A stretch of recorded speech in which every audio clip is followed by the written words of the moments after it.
नमस्कार. जय शुक्राचार्य.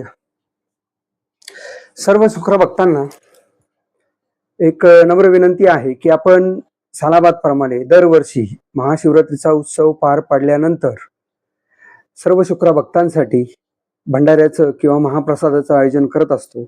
याही वर्षी आपण महाप्रसादाचं आयोजन केलेलं आहे. ज्या ज्या दिवशी शिवरात्र असेल त्यानंतर येणारा रविवारी आपण महाप्रसादाचं म्हणजे भंडाऱ्याचं आयोजन करत असतो.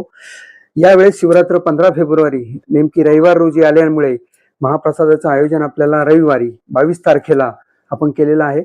तर माझी सर्व शुक्र भक्तांना नम्र विनंती आहे की त्यांनी महाराजांचा शुक्राचार्य महाराजांचा आशीर्वाद घेण्यासाठी आणि प्रसादाचा लाभ घेण्यासाठी उद्या रविवार दिनांक 22 फेब्रुवारी रोजी सायंकाळी 6 वाजता गुरु शुक्राचार्य महाराज मंदिर श्री क्षेत्र बेट येथे भंडाऱ्यासाठी म्हणजेच महाप्रसादासाठी यावा आणि गुरु शुक्राचार्यांच्या आशीर्वादास प्राप्त व्हावं, उपकृत व्हावं ही नम्र विनंती. धन्यवाद. जय शुक्राचार्य.